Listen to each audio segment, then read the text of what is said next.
2018 সাল থেকে বাংলাদেশে যতগুলো ছাত্র আন্দোলন, তার সামনে থেকে পিছনে থেকে আমাদের জায়গা থেকে আমরা ভূমিকা রেখেছি।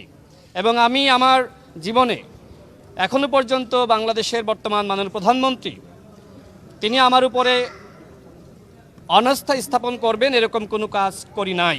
আমি দেশবাসীর কাছে দোয়া চাই যাতে করে বাংলাদেশের এই মহান নেতা, বাংলাদেশের পুনর্গঠন এবং পরিবর্তনের জন্য যিনি কাজ করে যাচ্ছেন, সেই মাননীয় প্রধানমন্ত্রীর আস্থা এবং বিশ্বাস যাতে আমি ধরে রাখতে পারি এবং জাতীয়তাবাদের রাজনীতিকে আরও বেশি সমৃদ্ধ করতে পারি।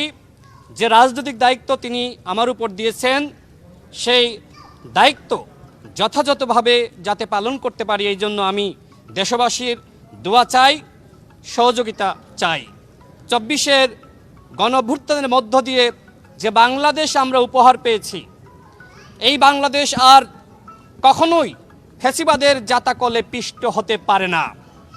সময় এসেছে রাষ্ট্র পুনর্গঠনের, এই রাষ্ট্র পুনর্নির্মাণের। সেক্ষেত্রে বাংলাদেশের সমস্ত রাজনৈতিক শক্তিকে, যারা আমরা ফ্যাসিবাদ বিরোধী লড়াই করেছি, আমি সবার প্রতি উদাত্ত আহ্বান রাখতে চাই যে আমাদের মধ্যে রাজনৈতিক কারণে মতপার্থক্য, আদর্শিক পার্থক্য থাকতে পারে, কিন্তু দেশ পুনর্গঠনে আমাদের মধ্যে কোনো পার্থক্য থাকতে পারে না। ঠিক। বাংলাদেশের মাননীয় প্রধানমন্ত্রী আমাদের জন্য গর্বের এবং আল্লাহর পক্ষ থেকে আশীর্বাদ। RICL TMX, যুগের পর যুগ স্থাপনা থাকে মজবুত।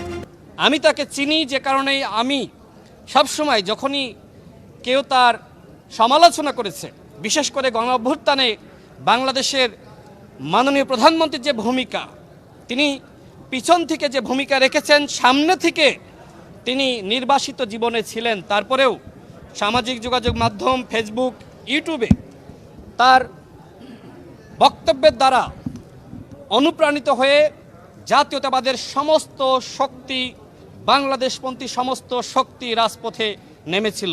এটা তো অস্বীকার করার কিছু নাই। বাংলাদেশে গণঅভ্যুত্থানের সময় যে রাজনৈতিক সমন্বয়, সেই সমন্বয়টা বাংলাদেশের মাননীয় প্রধানমন্ত্রী জনাব তারেক রহমান করেছিলেন এবং তার সাথে থেকে বাংলাদেশের বর্তমান স্বরাষ্ট্রমন্ত্রী জনাব সালাউদ্দিন আহমেদ সহ আমি, নুরুল হক নূর, ছাত্রদলের সভাপতি রাকিব ভাই, সাধারণ সম্পাদক নাছির ভাই, আমরা কিভাবে রাজনৈতিক সমন্বয় করা যায় সেই জন্য আমরা অনেক আলাপ আলোচনা করেছি। আল্লাহ শেখ হাসিনার পতন নিশ্চিত করে রেখেছিল এই কোটা সংস্কার আন্দোলনের মাধ্যমে, সেটি আমিও জানতাম না, কিন্তু আমি অত্যন্ত গর্ববোধ করি যে এই আন্দোলন 2018 সালে সফল হয়েছিল। এই আন্দোলনের নেতৃত্ব দিতে গিয়ে আমি রাশেদ খান সবার আগে অ্যারেস্ট হয়েছিলাম, কারণ সেই সময় মূল নেতৃত্বের জায়গায় আমি এবং নুরুল হক নূর, হাসান আল মামুন আমরা ছিলাম। আমার বন্ধু সাংবাদিক নাহিদ এখানে আছে, সেও সাক্ষী। সেই সময় সে বিশ্ববিদ্যালয়ের সাংবাদিকতা করত। প্রিয় সাংবাদিক ভাইরা, আমি যে দায়িত্ব পেয়েছি, আপনাদের সহযোগিতা চাই। ইনশাআল্লাহ আপনাদের সহযোগিতা পেলে বাংলাদেশ পুনর্গঠনে মাননীয় প্রধানমন্ত্রীর যে স্বপ্ন, সেই স্বপ্ন পূরণের একজন যোগ্য সারথি হিসেবে ইনশাআল্লাহ কাজ করতে পারবো।